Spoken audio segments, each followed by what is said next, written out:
vez hemos oído historias como esta. Había un hombre que iba a salir de viaje por avión y tenía yo todo preparado, y al salir de su casa no puede llegar al aeropuerto, hay manifestaciones, se le pocha la llanta al carro en el que va, total que no llega, y entonces pierde el vuelo.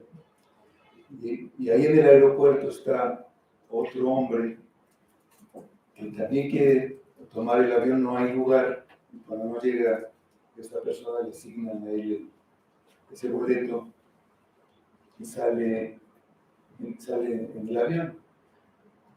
Buena suerte, mala suerte, todo es relativo. Y si leemos después que ese avión cayó, se estrelló, pues cambia totalmente, ¿no? Buena suerte o mala suerte.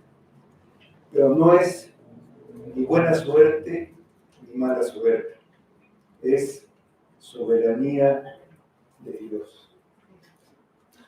Y así nosotros no sabemos de cuántas cosas nos ha librado Dios, ni nos imaginamos, ni sabemos tampoco a qué cosas nos ha llevado Dios.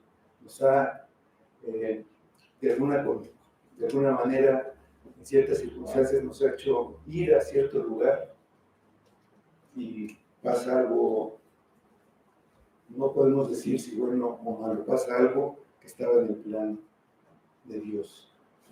Si alguno podrá pensar, bueno, pero ¿por qué a mí me pasa esto y esto y esto? O sea, una tras otra.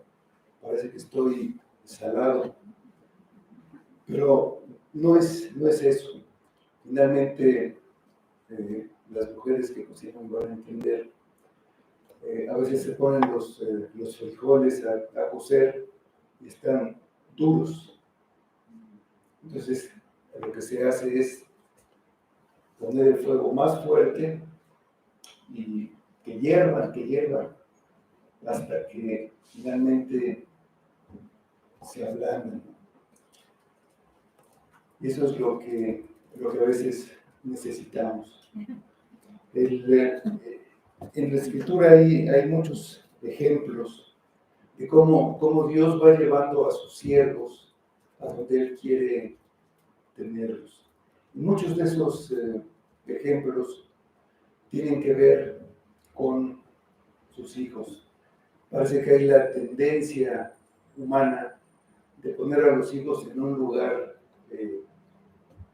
especial, casi como un ídolo. Vemos, por ejemplo, a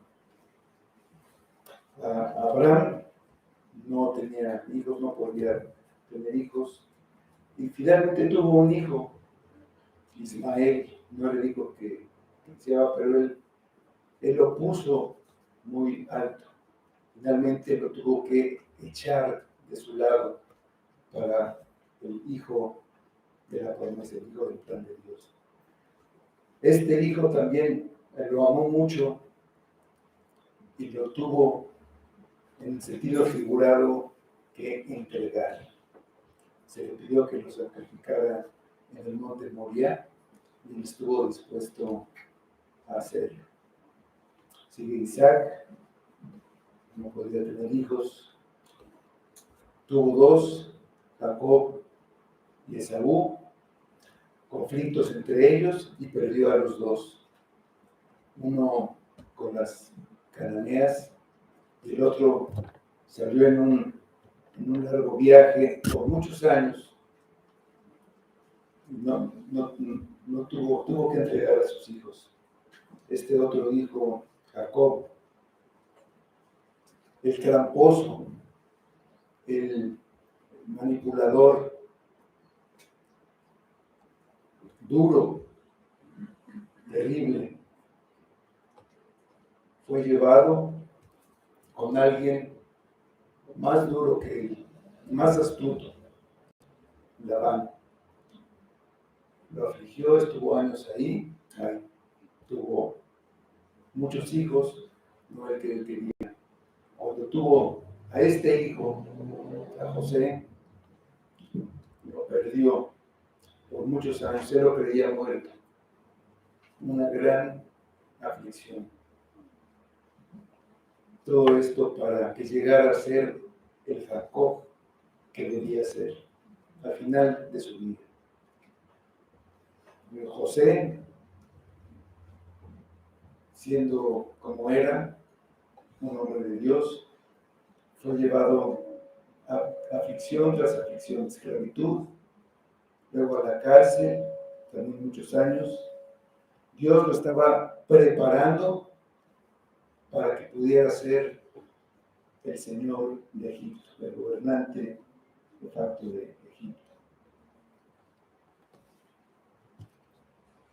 Así es como Dios hace las cosas. Otros más, por ejemplo, David, viviendo en una cueva, siendo perseguido, habiendo sido un héroe. También sus hijos perdió al que amaba. Absalón, Absalón, hijo mío, clamaba. Murió. Fue quitado. Y todo eso es parte del plan eterno de Dios. Entonces, si tú te preguntas por qué aquí a mí me pasan tantas cosas, Dios te está preparando, por lo menos te está preparando para que llegues con un carácter adecuado al cielo.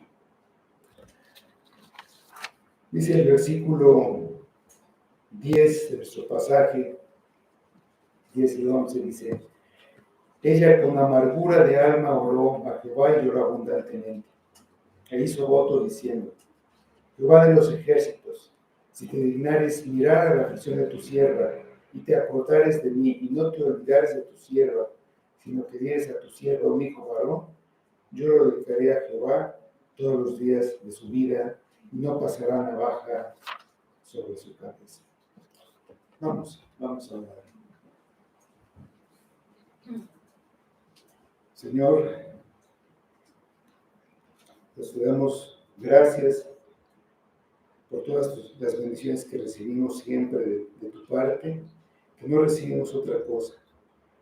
Todos son bendiciones, aunque a veces no podemos verlas, pero todo está dentro de tu plan, dentro de tu decreto eterno, y solamente pedimos que tú lo lleves a cabo, ese decreto eterno, que es para nuestro bien y para tu gloria.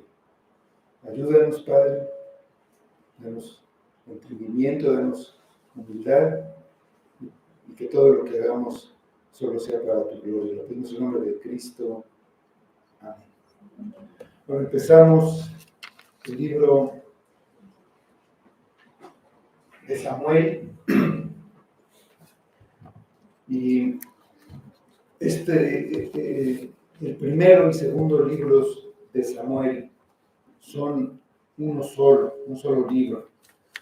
Se dividió en dos cuando se tradujo el original al griego, que se llama la Septuaginta, esa traducción, y fue en el siglo II antes de Cristo. Dentro del escrito del libro no se identifica claramente al autor, pero por Primera de Crónicas 29 sabemos que fue escrito por Samuel, Natán y Gad. Y dice este versículo: y los hechos del rey David, primeros y postreros, están escritos en el libro de las crónicas de Samuel, vidente, en las crónicas del profeta Natán y en las crónicas de Gad, vidente. Samuel murió antes de que termine la narración de este primer libro, pero los dos libros llevan su nombre porque él fue el último de los jueces, ungió a los dos primeros reyes de Israel, porque es el puente entre el gobierno por medio de jueces y el gobierno por medio de reyes. El tema del libro es la soberanía de Dios al derribar y humillar a los gobernantes y reyes, o levantarlos y exaltarlos de acuerdo al juicio que Él hace de sus corazones, con el propósito de preparar el camino para el Mesías que vendría. El propósito del libro es promover la humildad delante del Señor, porque Él es el Rey de Reyes. Y por otra parte, hacer crecer la esperanza en el Rey que vendría, de quien David es tipo y sombra. Este libro es la continuación de la historia del pueblo de Israel, narrada en el libro de los jueces. El pueblo había tomado posesión de la tierra prometida, pero la condición moral que tenían era desastrosa. La verdad que tenían, la palabra de Dios, era dejada de lado. Cada uno hacía lo que le parecía correcto a él. Dice en ese libro, cada uno hacía lo que bien le parecía. Vivían en un relativismo moral, decidiendo cada uno lo que estaba bien y lo que no. Y por eso Dios les retiró su protección y fueron humillados como nación. Comenzó una serie de invasiones de sus enemigos. Ellos se arrepentían, clamaban a Dios, se arrepentían, y Dios los libraba por medio de un juez que Él designaba. Nuevamente se rebelaban, se arrepentían, Dios los libraba. Un ciclo que se repetía una y otra vez. El libro de Samuel comienza con las circunstancias del nacimiento de Samuel, el último juez. Samuel sería el instrumento por el cual el Dios soberano de todo establecería su reino verdadero. El libro de Samuel demuestra que solo puede haber un verdadero rey que gobierne. Dios debe ser ese rey y su pueblo debe seguirlo. Al someterse a su realeza, la gente es guiada a una vida en la que puede esperar las bendiciones permanentes del Señor.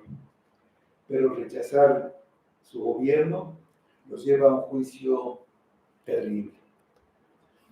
En nuestro pasaje vemos la dependencia en medio del sufrimiento y la angustia. Debido a que Dios es el Rey soberano, su pueblo debe confiar en Él y debe someterse a su autoridad, aún en las circunstancias más oscuras de la vida. Que entendemos por medio de la vida de Ana el versículo de Romanos 8:28. Ese versículo dice: y sabemos que a los que aman a Dios, todas las cosas les ayudan a bien. Esto es, a los que conforme a su propósito son llamados. El bien al que se refiere este versículo es la gloria de Dios. Ese es el bien supremo. No nuestro bienestar, como generalmente pensamos, porque el fin principal del hombre es glorificar a Dios. Su gloria es nuestro bien. Esta historia no se trata solo de una mujer devota cuya oración fue escuchada. En medio de una situación común, Dios dirigió la vida de Ana, por lo que ella desempeñó un papel crucial como madre de Samuel. el que iba a nacer no solo sería un profeta de Israel, sino el que establecería el reinado en Israel, nombrando primero a Saúl, un rey conforme al corazón del pueblo, y luego a David, un rey conforme al corazón de Dios. Podemos ver que si un incidente común en la vida familiar de una mujer puede ser un paso importante en el plan eterno de Dios, cada día y cada situación deben ser importantes para un creyente que entiende que hasta el más pequeño detalle de su vida, aunque parezca algo negativo o doloroso, es parte del decreto eterno de Dios e invariablemente será para la gloria de Dios y para el bien de su pueblo, aunque el creyente no lo pueda ver en ese momento. Tenemos primero un adorador, dicen los versículos 1 a 5. Hubo un varón en Ramataim de Sofín, del monte de Efraín, que se llamaba Elcana, hijo de Jeroam, hijo de Eliú, hijo de Toum, hijo de Suf, efrateo, que tenía dos mujeres. El nombre de una era Ana, el de la otra Penina. Y Penina tenía hijos, mas Ana no los tenía. Y todos los años aquel varón subía de su ciudad para adorar y para ofrecer sacrificios a Jehová de los ejércitos en Silo, donde estaban dos hijos de Eli, Ovne y Fines, sacerdotes de Jehová. Y cuando llegaba el día en que Elcana ofrecía sacrificio, daba Penina a su mujer, a todos sus hijos y a todas sus hijas, a cada uno su parte. Pero a Ana daba una parte escogida, porque amaba a Ana, aunque Jehová no le había concedido tener hijos. Elcana, aunque vivía en Efraín, pertenecía a la tribu de Leví. La tribu de Leví no tenía un territorio, entonces ellos vivían en los territorios de todas las demás tribus, pero vivían en el monte de Efraín, pero era Leví. Él era un hombre piadoso, que había cometido un terrible error. Había ignorado el diseño divino para el matrimonio establecido en Génesis, y como muchos en ese tiempo había optado por un matrimonio que causaría dolor. Y vemos en las Escrituras que los matrimonios polígamos siempre fueron una fuente de pecado y sufrimiento. Abraham con Sara y Agar, Jacobo y la rivalidad de sus cuatro esposas, dos de ellas eran hermanas, y hay una infinidad de ejemplos. El matrimonio de Elcana no sería diferente. Es inevitable una tremenda tensión en un hogar donde hay dos esposas. Siempre habrá celos y hostilidad. Ana recibía una porción mejor porque ella era la esposa preferida. La otra esposa, Penina, indudablemente lo veía con disgusto, se sentía menospreciada. Se nos dice que Ana no podía tener hijos. Tener un heredero en el antiguo Israel era muy importante debido a la promesa del descendiente que salvaría al pueblo. Entonces, Ana se sentía frustrada por su esterilidad. Elcana iba anualmente a Silo a ofrecer el sacrificio. Cuando llevaba a su familia, dice ahí, al templo, pero todavía no se construía el templo, era el tabernáculo para el sacrificio, comían una comida ceremonial ahí.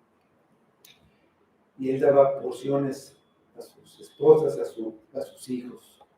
Y mostraba un favor y amor por Ana, dándole una parte escogida. Ana lloraba y no comía debido al conflicto entre las dos esposas. Ana no podía disfrutar de esa muestra de amor y favor de Elcana. Es posible que los problemas en el hogar hagan que tu tiempo en la casa de Dios sea miserable.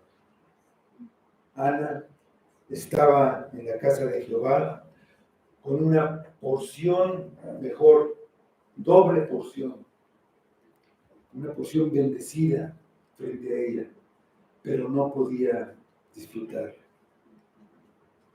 Todos los años subía a Silo, donde estaba el tabernáculo. Y esto dice mucho del Elcana, porque vemos que el sacerdocio en ese tiempo estaba muy corrompido. Los hijos de Elí, Ofni y Fines se aprovechaban de la gente tanto física como económicamente, y su abuso hizo que muchos del pueblo dejaran de asistir a las fiestas. Elcana continuó adorando a Dios. Era su deber, como lo manda la Escritura, y por lo tanto obedeció. Tenía una devoción genuina por Dios. Ese es un ejemplo de compromiso. Pues la obra de Dios empieza con aflicción. En los versículos siguientes, al final del 5, Jehová no le había concedido tener hijos, y su rival la irritaba, enojándola y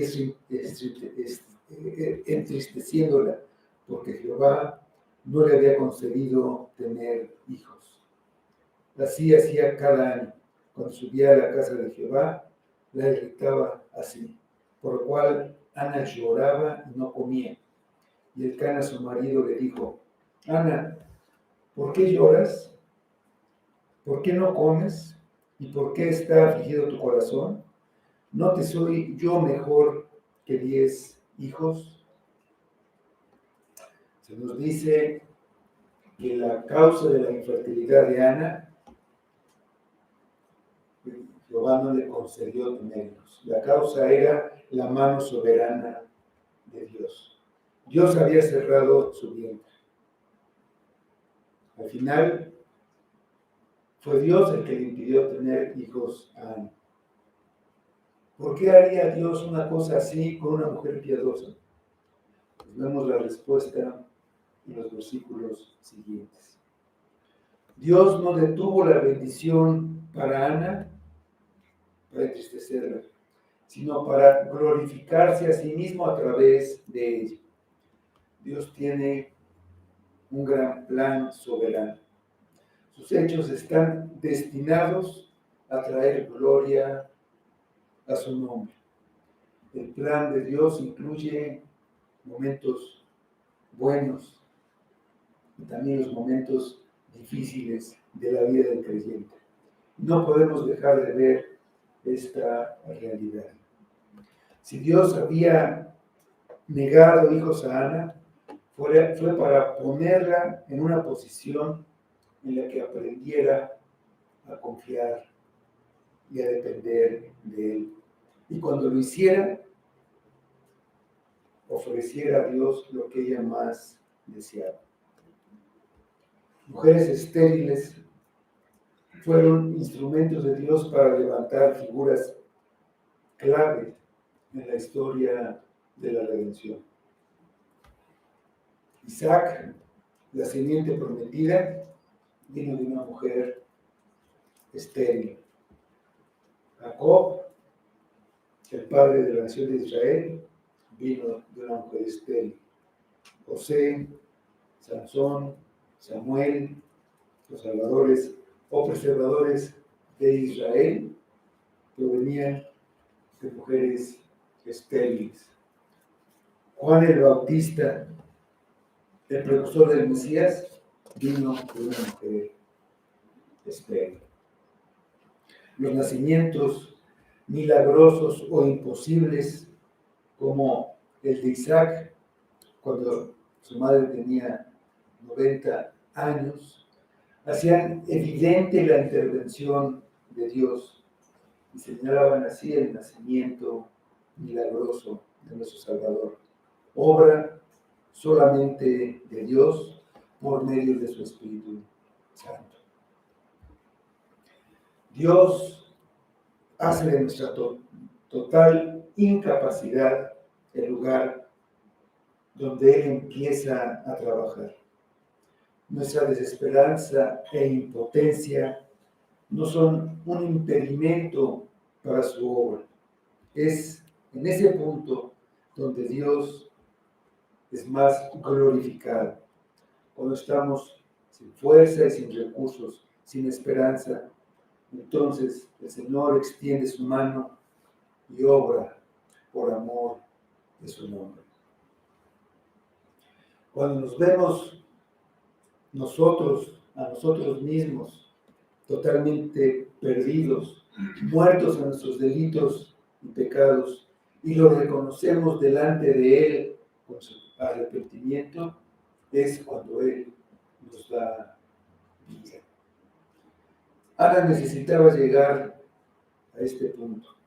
Dios trabajó con su angustia, con su dolor.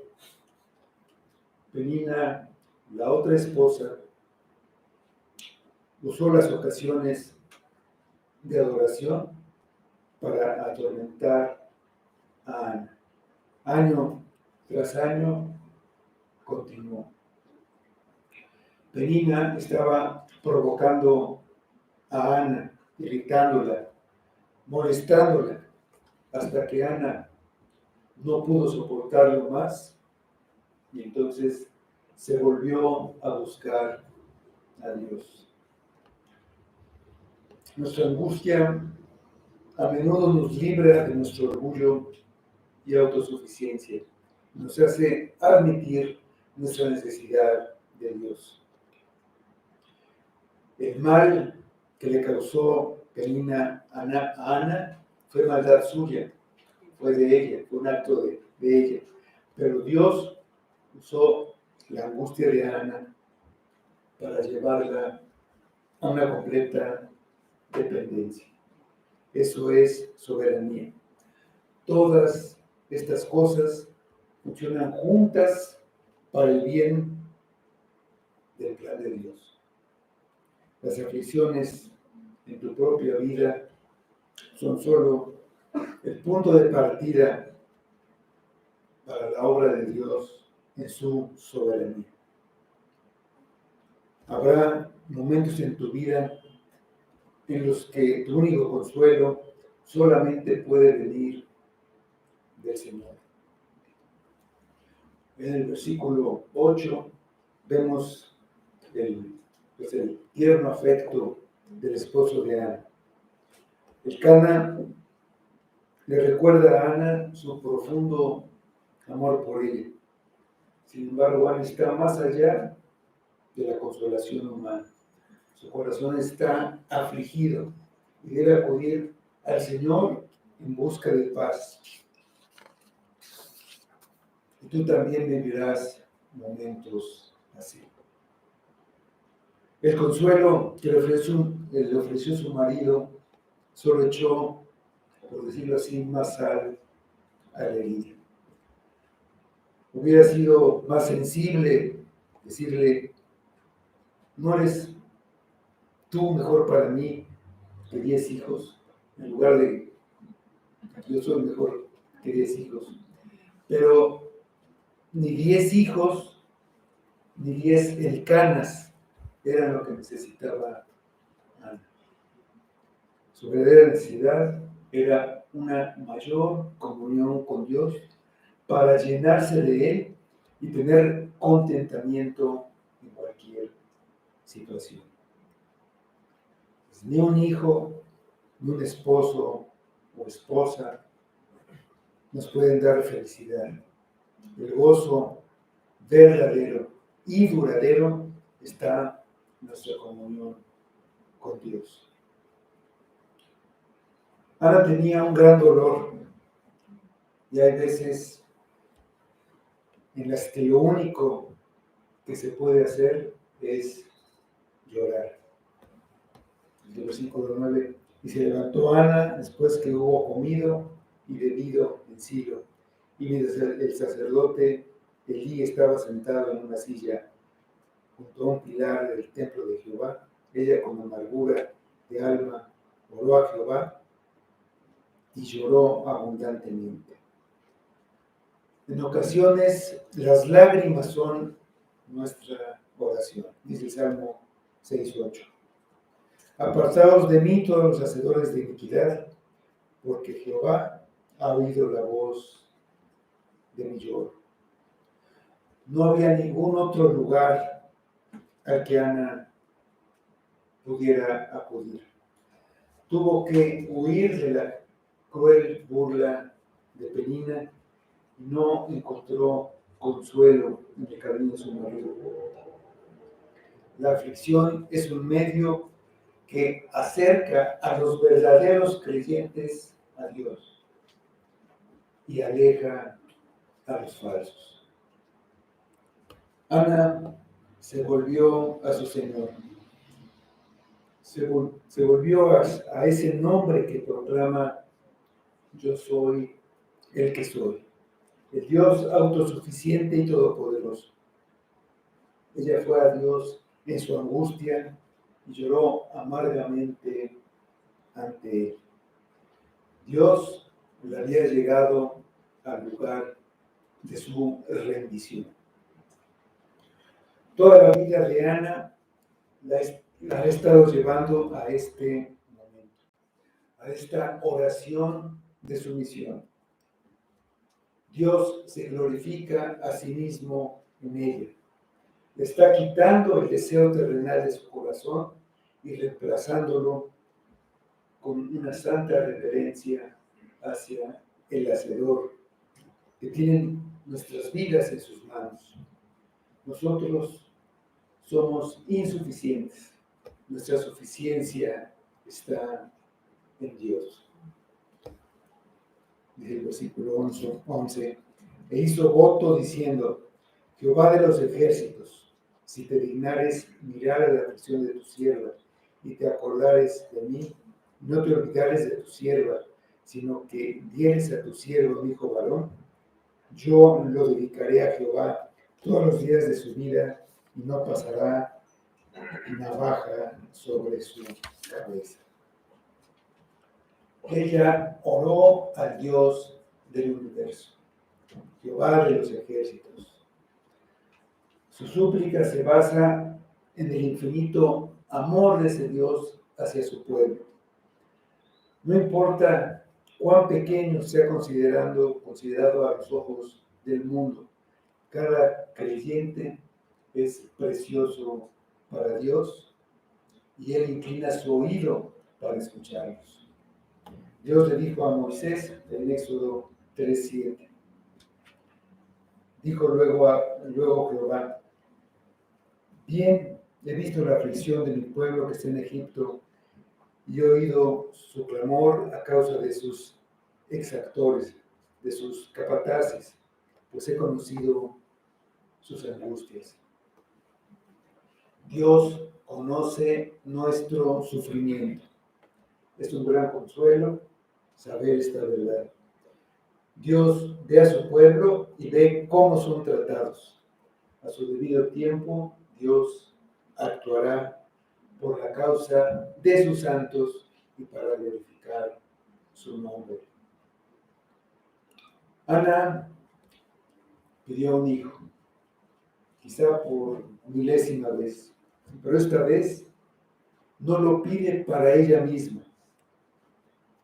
no lo pide para vencer a su rival, pide una bendición para devolver esa misma bendición a Dios. Dios es digno de recibir lo mejor que tenemos. Y Ana empieza a aprender esta verdad después de tantos años de aflicción. Ella ruega por un hijo y dice: y lo dedicaré a Jehová todos los días de su vida y no pasará navaja sobre su cabeza. Pues promete entregárselo al Señor como nazareo. Era una consagración que se hacía por un tiempo limitado, era lo habitual, pero ella lo ofrece como un siervo de por vida. El niño tendrá un papel decisivo en la preparación del pueblo para recibir a Cristo, el único rey verdadero, porque Samuel unge a David como un precursor del Mesías. ¿Por qué Dios había negado un hijo a Ana? Lo había hecho para llevarla a este punto en el que anhela a entregarle un hijo al Señor, lo que para ella era lo más valioso, no retenerlo para ella. Samuel tenía que pertenecerle a Dios y no a Ana. Si Dios le hubiera dado un hijo antes, Ana se hubiera quedado con él. Entonces la esterilidad y la aflicción fueron un don de Dios para salvación de Ana y para una gran obra en la historia de la redención del pueblo de Dios.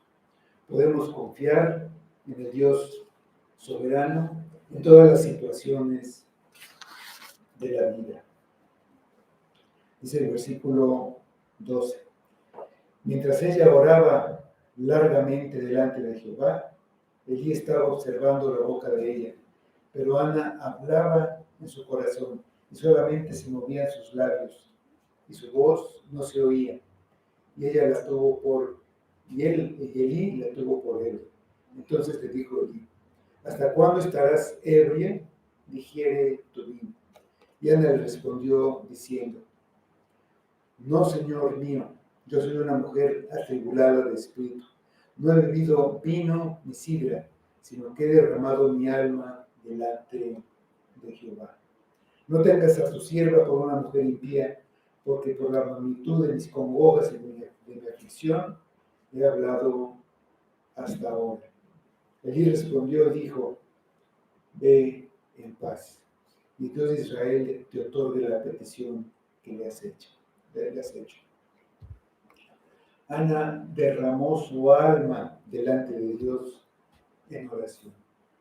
Tenía un gran peso en su alma, como algunas veces tienen todos los hijos de Dios. Y lo que deben hacer es ir al Señor. Sé que ella oraba largamente delante de Jehová. He derramado mi alma delante de Jehová.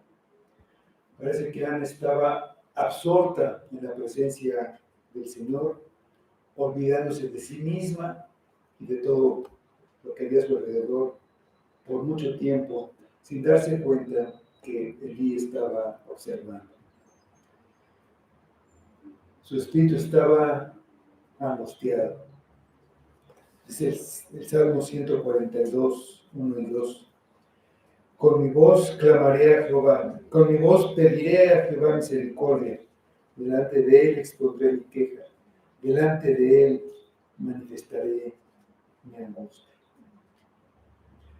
Si estás afligido y preocupado, si parece que el mundo se te viene encima, ven a Dios en oración. Podemos acercarnos a Él en medio de nuestra angustia. Cristo mismo lo hizo. Lo encontramos orando durante su tiempo de una gran aflicción espiritual. En Mateo 26:38 dice: entonces Jesús les dijo: mi alma está triste hasta la muerte. Y Lucas 22:24: estando en agonía, oraba más intensamente, y era su sudor como grandes gotas de sangre que caían hasta la tierra. Si Jesús oraba en momentos de angustia y dolor, ¿no deberíamos hacer lo mismo? Él, como sumo sacerdote de nuestra salvación, nos llamó a ir a Él. En Mateo 11:28, venid a mí, todos los que estáis trabajados y cargados, y yo os haré descansar.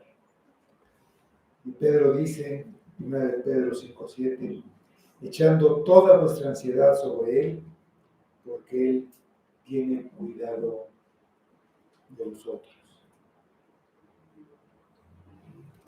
Como una nota al margen, en el pasaje también vemos con qué dureza juzgó el sacerdote Elí a veces como creyentes. Los que están dentro de la familia de Dios nos juzgan más severamente que los que están fuera. Es el espíritu del legalismo.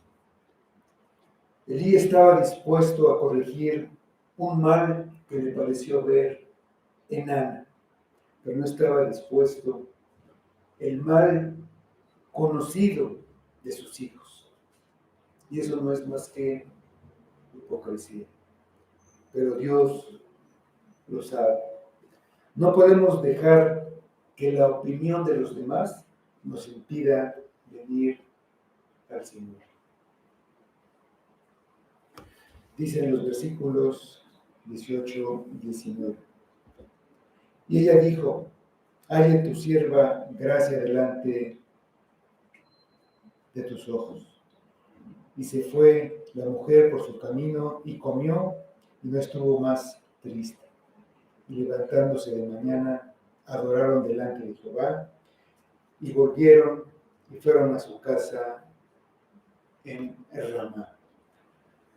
Se puede ver el cambio que experimentó Ana por medio de la gracia de la oración dependiente de Dios. Y esa es la razón principal por la que oramos nosotros. No para cambiar las cosas, sino para cambiar nosotros. Elí la envió de regreso con su marido en paz. No hubo la promesa de un hijo. Ella dejó el tabernáculo sin la seguridad de nada. Sin embargo, vemos el cambio en ella. Ella va y come y ya no está triste. Se levanta temprano por la mañana y adora ante el Señor. Ella dejó el lugar santo y volvió a su vida normal. ¿Cuál es la fuente de este nuevo gozo en su vida? Ya que Dios no le hizo la promesa sobre un embarazo. La fuente de su gozo no estaba en obtener lo que quería, sino en venir al Señor. La fuente de su gozo fue derramar su dolor a un Dios que se preocupa por nosotros lo suficiente como para escuchar nuestras aflicciones. La fuente de su gozo era saber que su vida le pertenecía al Señor y que Dios podía hacer con ella lo que Él quisiera. La fuente de su gozo era saber que Dios la amaba y que ella estaba en una relación salvadora con Él. En otras palabras, Ana renunció a lo que ella quería y aceptó la soberanía de Dios sobre su vida y sobre su situación. Dios siempre es glorificado con esta actitud, con esta manera de pensar. La oración había cambiado a Ana y ahora estaba lista para recibir la bendición. Tenemos finalmente la respuesta a la oración. Y Jehová se acordó de ella. Aconteció que al cumplirse el tiempo, después de haber concebido Ana, dio a luz un hijo y le puso por nombre Samuel, diciendo, por cuanto lo pedí a Jehová. Y Dios se acordó de ella, es una forma de hablar, una forma para que entendamos nosotros. En realidad, Dios no se había olvidado de ella, nunca se olvida de nada. Estaba trabajando en ella. Ahora Ana estaba lista para recibir cualquier cosa de la mano de Dios, incluida la infertilidad.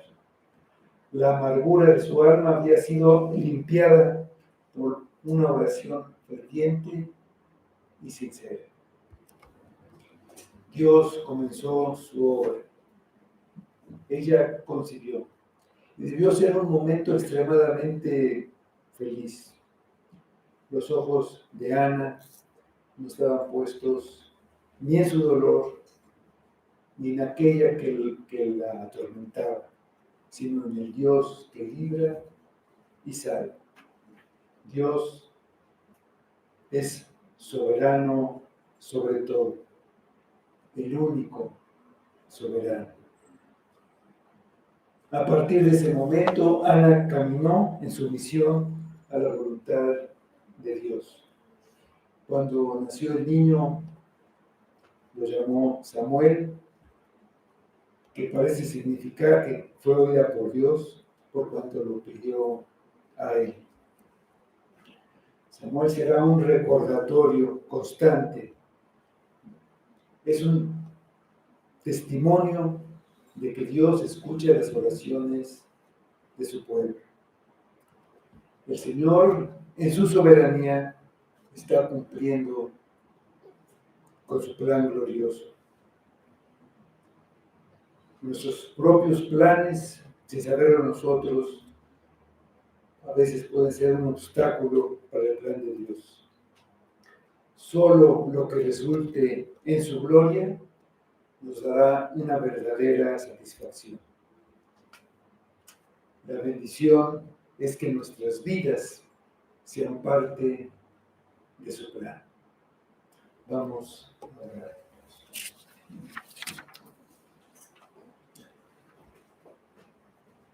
Señor Dios soberano y eterno, tú eres nuestro Dios, eres nuestro Padre y confiamos enteramente en ti.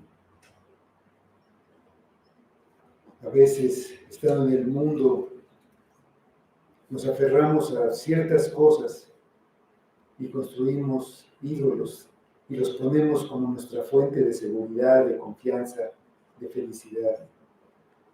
Que podamos deshacernos de esos ídolos, porque sabemos que tú eres el único Dios y que en tu misericordia vas a venir a nuestras vidas y vas a romper esos ídolos, aunque nos duela mucho, pero el resultado será glorificarte a ti. Ayúdanos, Padre, guíanos en nuestro caminar en esta vida, llévanos a tener esa comunión real y verdadera de confianza en ti, en nuestro Padre, nuestro Dios, nuestro soberano. Ayuda a tu iglesia, tú edifícala, tú construyela. Haz tu plan también aquí, que sea de acuerdo a tu voluntad y solamente para tu gloria. Lo pedimos en el nombre de Cristo. Amén.